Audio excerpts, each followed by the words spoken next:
लोग तो बोलते हैं कि आप ये नहीं कर सकते, आप वो नहीं कर सकते, आप इसके आगे नहीं जा सकते।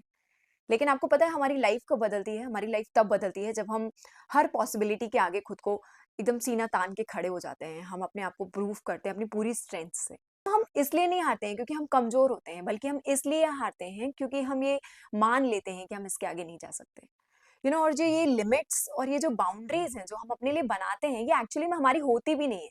ये लोगों की बनाई हुई होती हैं, सोसाइटी की द्वारा सेट की हुई होती हैं। हम उन्हें कहीं न कहीं धीरे-धीरे अपनी लाइफ में मानने लगते हैं। एक इंसान जो हर रोज़ एक ही काम करता है और उसकी आँखों में बड़े-बड़े सपने हैं और वो अपने आप से एक ही लाइन बोलता है कि वो सपने उसके जैसे लोगों के लिए नहीं है। क्यों? क्योंकि उसके पास रिसोर्सेज़ कम हैं, उसका बैकग्राउंड कम है, उसमें पोटेंशियल नहीं है, ब्ला-ब्ला, बहुत सारे एक्सक्यूज़ेज़।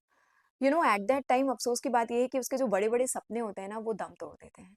और एक दिन ऐसा आता है कि जब वो इंसान एक ऐसे मोड़ पे आके खड़ा हो जाता है, जहाँ से पीछे मुड़ना मुश्किल होता है और आगे का रास्ता भी उतना क्लियर नहीं होता है।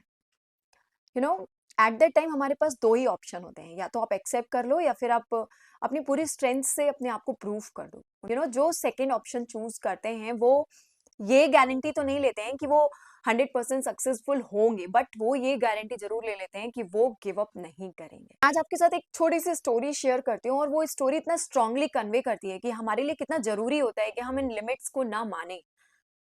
हम अपनी स्ट्रेंथ से काम करें, हम अपनी स्ट्रेंथ पे बिलीव रखें। क्रिस्टोफर रीव की एक छोटी-सी स्टोरी है और ये आपको ज़रूर सुननी चाहिए। एक बार क्या होता है कि वो हॉर्स राइडिंग कर रहे होते हैं और घोड़े से अचानक से गिर जाते हैं। एक छोटा-सा इंसिडेंट उनकी लाइफ को पलट देता है। उनके गर्दन में चोट लग जाती है जिस वज़ह से उनका लोअर बॉडी में मूवमेंट जो होता है वो रुक जाता है, बंद हो जाता है। और जब उन्हें बताया जाता है तो ये एक्सेप्ट करना किसी के लिए भी बहुत चैलेंजिंग हो सकता है, बट एक्सेप्ट करते हैं। उसके साथ में वो कोशिश भी करते हैं कि शायद ये वर्क कर जाए, शायद मेरी नीचे की बॉडी में मूवमेंट हो जाए।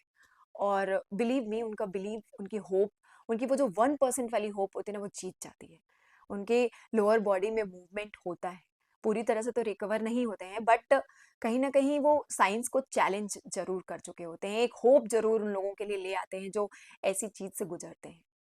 यू नो हम जब अपनी पूरी स्ट्रेंथ से अपना काम करते हैं ना, तो हम उसे जीतते हैं, हम उसे पाते हैं। और बिलीव मी, जब आप किसी चीज़ को शिद्दत से चाहते हो ना, तो पूरी कायनात जुट जाती है आपको वो चीज़ दिलाने में, और ये चीज़ होती है। आप अगर किसी चीज़ को दिल से चाहो तो वो मिलती है। आज मैं अपना वीडियो एंड करने से पहले सिर्फ़ एक ही लाइन बोलना चाहूँगी कि अ, कोई ज़रूरी नहीं है कि आप स्ट्रॉन्ग महसूस करो, उसके बाद में आप स्ट्रॉन्ग एक्शन लो। कभी-कभी स्ट्रॉन्ग एक्शन लेने के बाद भी स्ट्रेंथ आ जाती है। So believe in yourself.